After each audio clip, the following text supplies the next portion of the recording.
सोने के पिंजरे में एक तोता कैद था और तोता बोलने वाला था। राजा जी के यहाँ पर यह प्रथा थी कि महीने में 2 बार कथा होती थी और कथा सुनाने के लिए जब भी पंडित जी आते, जब भी वो अध्याय खत्म करते तो हर अध्याय के आखिरी में कहते हरि मिले तो बंधन छूटे। और जैसे ही पंडित जी ये कहते तोता कहता पंडित झूठा है। और जैसे ही तोता ये कहता पंडित जी के लिए सिचुएशन अजीब हो जाती, हर बार एम्बैरेसिंग सिचुएशन हो जाती। 2-3 बार तो चल गया, लेकिन पंडित जी को लगा कि तोता मानने वाला नहीं। पंडित जी अपने गुरु के पास गए और गुरु जी को बताया कि वहां पर जब राजा के यहाँ पर कथा सुनाता हूँ और कहता हूँ कि हरि मिले तो बंधन छूटे, तो तोता कहता है कि पंडित झूठा है। ये तोता पंडित झूठा है बार बार क्यों कहता है? तो गुरु जी ने कहा कि चलते हैं, चल करके तोते से बात करते हैं। गुरु जी पंडित जी के साथ में तोते के पास पहुंचे और तोते से पूछा कि भैया बात क्या है?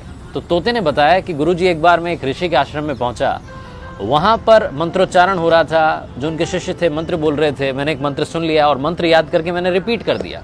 जैसे ही मैंने मंत्र बोला तो ऋषि के शिष्यों ने देखा कि बोलने वाला तोता है। उन्होंने मुझे पकड़ लिया, लोहे के पिंजरे में कैद कर दिया। एक बार ऋषि के आश्रम में उनके एक शिष्य थे, सेठ जी, वो आए। उन्होंने मुझे देखा कि बोलने वाला तोता है, वो अपने साथ में ले गए और ले जाकर के मुझे चांदी के पिंजरे में कैद कर दिया।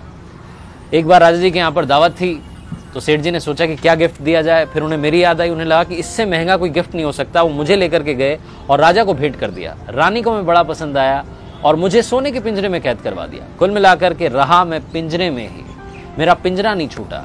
तो जब जब मैंने हरि का नाम लिया मेरा बंधन नहीं छूटा। गुरुजी ने तोते को अपने पास बुलाया और उसके कान में एक बात कही। गुरुजी पंडित जी को लेकर के वहां से चले गए। अगली सवेरे जब सुबह हुई तो राजा के सेवकों ने देखा कि पिंजरे में तोता मरा हुआ था, उल्टा पड़ा हुआ था।